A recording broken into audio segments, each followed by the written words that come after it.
ప్రసన్నవదనం ఛాయేత్ సర్వవిఘ్నోపశాంతయే. చిదాత్మక స్వాతంత్రం అనే శక్తి ఉంది. ఆ శక్తి వల్ల అత్యంత సూక్ష్మమైన ఆ చిదాత్మ స్థూలమై దృశ్యమవుతున్నది. అలా కాగలిగిన స్వాతంత్రమే చితి యొక్క సంకల్పం. నీ యొక్క స్వాతంత్రమే సంకల్ప రూపమై నీ మనసులో అనేక భావాలను ఎలా ప్రతిబింబింపచేస్తోందో అలాగే చిదాత్మ యొక్క స్వాతంత్రమే సంకల్ప రూపమై జగత్తును భాషింపచేస్తున్నది. సంకల్పం లేని దశలో చిదాత్మ ప్రతిబింబరహితమై స్వచ్ఛంగా ఏకరూపంగా చిన్మాత్రంగా ఉంటుంది. ఇలా సృష్టికి పూర్వం విశుద్ధంగా ఏకరూపంగా ఉన్న చిదాత్మకు గొప్ప స్వాతంత్ర శక్తి ఉంది. అదే సంకల్పమై దానివల్ల ప్రతిబింబాత్మకమైన జగత్తు చిదాత్మలో భాషిస్తోంది. అలా అయితే మన సంకల్పం వల్ల మన మనసులో కలుగుతున్న భావాలు ఎలా అస్థిరాలుగా ఉన్నాయో అలాగే చిదాత్మ యొక్క సంకల్పరూపమైన జగత్తు కూడా అస్థిరం అవుతుందా? చిదాత్మ యొక్క సంకల్ప శక్తి అత్యంత గొప్పది అవటం వలన ఆ జగత్తు కూడా సుస్థిరంగా భాషిస్తోంది. మన సంకల్పం వల్ల కలిగిన భావాలు మన మనసులోనే తోచును కానీ ఇతరులకు తోచవు. ఎవరి భావాలు వారివిగా ఉంటాయి. అవి అందరికీ సాధారణంగా ఉండవు.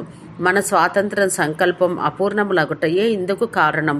చిదాత్మ యొక్క స్వాతంత్రం సంకల్పం పరిపూర్ణములగుటచే దానివల్ల భాషిస్తున్న జగత్తు కూడా అందరికీ సాధారణంగా ఉంటుంది. జీవులలో కొందరిలో ఆ స్వాతంత్రం హెచ్చుగా ఉంటుంది. మనలో మంత్రాలు మొదలైన వాటితో మనసు యొక్క సంకోచం తగ్గే కొలది స్వాతంత్రం పెరుగుతుంది. ఆ స్వాతంత్రం యొక్క ఆధిక్యం చేత వారు గావించు సృష్టి అనేక మందికి సత్యంగా భాషిస్తోంది. భార్గవ, ఇంద్రజాలికని చూడము. వాడు పదార్థం ఏది లేకుండగానే సంకల్పం వల్లనే గుర్రాలు ఏనుగులు మొదలైన వానితో ఒక ప్రపంచాన్ని భాషింపచేస్తున్నాడు. అది అందరికీ సాధారణమై స్థిరమై గజాన్ని ఆరోహించుట, గుర్రంపై స్వారీ చేయుట మొదలైన వ్యవహారాలు కలదవుతున్నది. ఆ ప్రపంచాన్నతుడు మరలా తనయందు ఉపసంహరించుకుంటున్నాడు. నేను చిదాత్మను అనే తెంపు లేకుండా అభ్యసిస్తున్న యోగికి ఆ స్వాతంత్ర శక్తి ఇంకా హెచ్చుగా ఉంటుంది. ఇటువంటి యోగుల యొక్క సృష్టిని చూడు. అది ఇంద్రజాలం కన్నా పూర్ణమై స్థిరమై ఒప్పుతున్నది. కానీ వారి యొక్క స్వాతంత్రం కూడా పరిమితమే. అందువల్ల వారి సృష్టి కూడా వారికి వెలుపలనే గోచరిస్తోంది. చిదాత్మ యొక్క స్వాతంత్రం అపరిమితం అగుటచే జగత్తు అంతా చిదాత్మయందే పూర్ణంగా స్థిరంగా వ్యవహార రూపంగా భాషిస్తోంది. కాబట్టే అద్దానికి భిన్నంగా ప్రతిబింబానికి ఎలా సత్యత్వం లేదో అలాగే చిదాత్మకు భిన్నంగా జగత్తుకు సత్యత్వం లేదు. చక్కగా విచారించినప్పుడే జగత్తు అసత్యమని తెలుస్తుంది. మరి ఏ సాధనం చేత తెలియదు.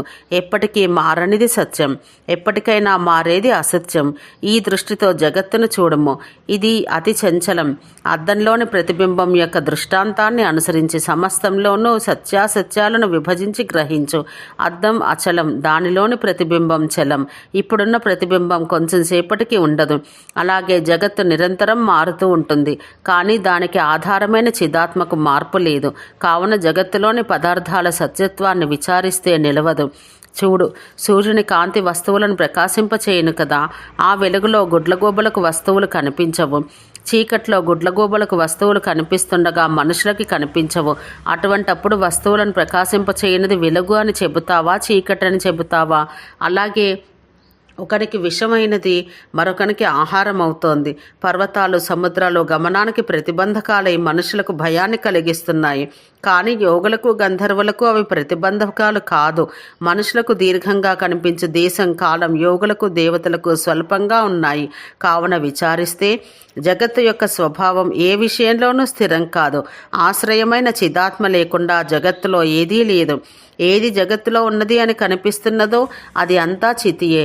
ఈ విధంగా చితికి లేదా దృక్కుకు అన్యంగా చేత్యం లేదా దృశ్యం లేదని నిరూపించబడింది. ఇది జ్ఞానఖండంలోని జగత్తు యొక్క స్వభావ నిరూపణము అనే 11వ అధ్యాయం. బాలప్రియ, హేమలేఖ హేమచూడునికి తత్వాన్ని బోధిస్తూ చివరికి ఇలా నిశ్చయించి ఉపదేశించింది. కనిపిస్తున్న జగత్తు నేను కాదు అనే భేద గ్రంథిని కూడా ఖండించు. అద్దంలోని ప్రతిబింబంలో అఖిలాన్ని నీ స్వరూపంలోనే చూడు. విశాల నగరంలోని పంజరంలోని చిలుకలు కూడా దృశ్యాన్ని వదిలి దృక్స్వరూపమైన ఆత్మను పొందండి. ప్రతిబింబం అద్దం కన్నా భిన్నంగా ఎలా లేదో అలాగే దృక్కులో ప్రతిబింబిస్తున్న దృశ్యం కూడా దృక్కుకు భిన్నంగా లేదు. దృక్కే దృశ్యంగా కనిపిస్తున్నది అని పలుకుతున్నాయని దత్తాత్రేయుడు చెప్పాడు. ఇది విని పరశురాముడు గురువుని ఇలా ప్రశ్నించాడు. దృశ్యంగా కనిపిస్తున్న ఈ జగత్తంతా దృక్కు మాత్రమే ఎలాగునో చూస్తున్నవాడు వేరుగా, వానిచే చూడబడుతున్న దృశ్యంలేని పదార్థాలు వేరుగా కనిపిస్తున్నాయి. దృశ్యాన్ని వదిలి దృక్కును మాత్రమే గ్రహించడం ఎవనికి అనుభవంలో లేదు. ఈ సందేహానికి సమాధానంగా దత్తగురువు దృగ్దృశ్యముల తత్వమును అనేక విధాలుగా వివరించాడు. దాని సారం ఇలా గ్రహించవచ్చు. దృక్కు అనగా కంటిచూపు మాత్రమే కాదు, గ్రహించున్నది దృక్కు. దానిచే గ్రహించబడేది దృశ్యం. ఇది మామిడి చెట్టు అని చెట్టును చక్షురింద్రియం గ్రహిస్తున్నది. ఈ సంగీతం మధురంగా ఉంది అని శబ్దాన్ని శ్రోత్రేంద్రియం గ్రహిస్తున్నది. అందువల్ల చెట్టు దృశ్యం, చక్షుస్సు దృక్కు అవుతున్నది. అలాగే శబ్దం దృశ్యం, దాన్ని గ్రహిస్తున్న శ్రోత్రం దృక్కు.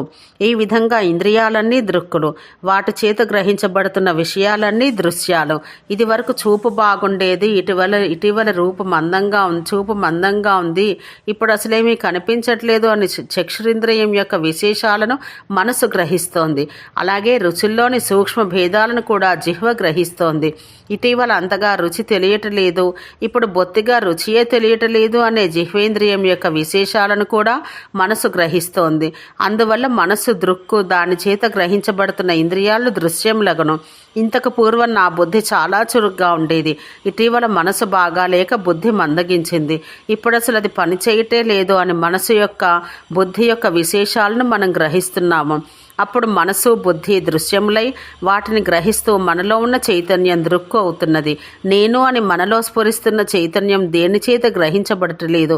దేహం, ఇంద్రియాలు, మనసు, బుద్ధి ఎన్ని మార్పులు పొందినా అది మాత్రం మార్పును పొందకుండా ఆ మార్పులన్నింటినీ చూస్తూ జాగ్రత్త, స్వప్నం, నిద్ర, బాల్యం, కౌమారం, వృద్ధత్వం మొదలగు సకల దశలలో ఏకరూపంగానే స్ఫురిస్తున్నది.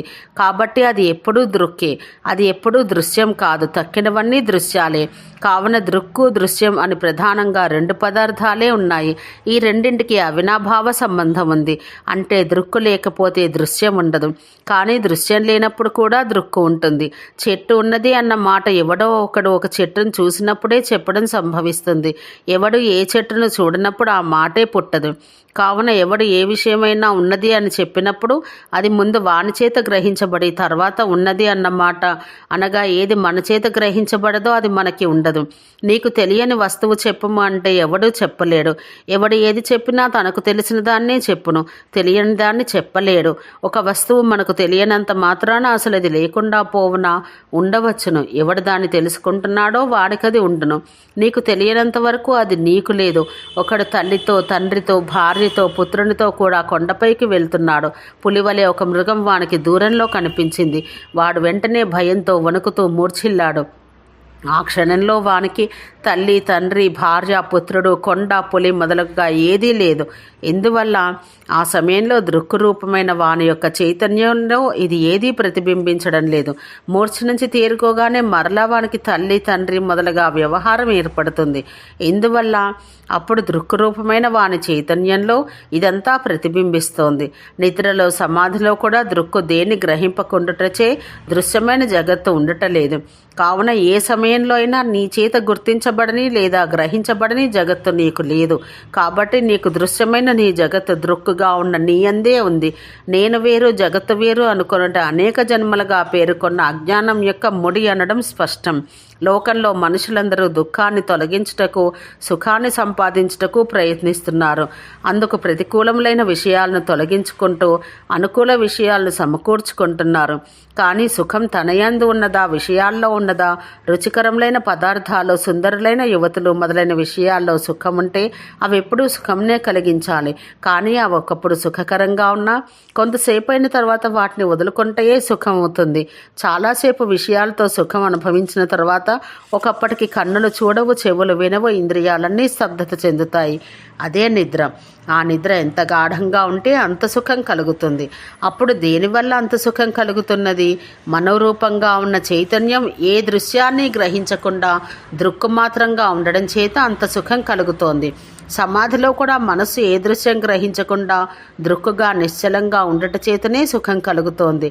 దృశ్యమైన జగత్తుతో సంబంధం ఉన్నప్పుడు దుఃఖం దానితో పాటు కొంచెం సుఖం కలుగుతుంది. దృశ్యం వదిలి దృక్కు రూపంగా ఉన్నప్పుడు దుఃఖం అసలు లేకుండాటయే కాక మహాసుఖం కలుగుతుంది.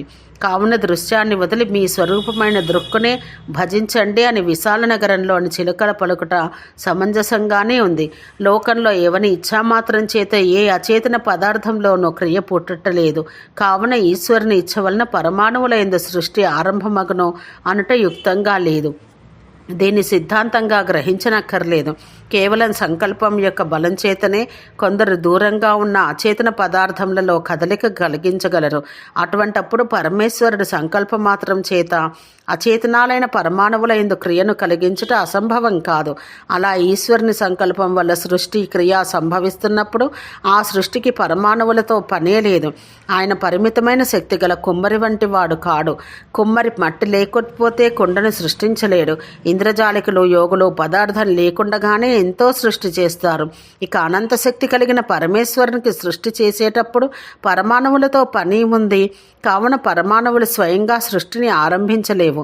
ఈశ్వరుడు సృష్టిని ఆరంభించవలసి వస్తే ఆయనకు పరమాణువులతో పని లేదు అని చెప్పుటయ్యే దీని భావం. అటువంటి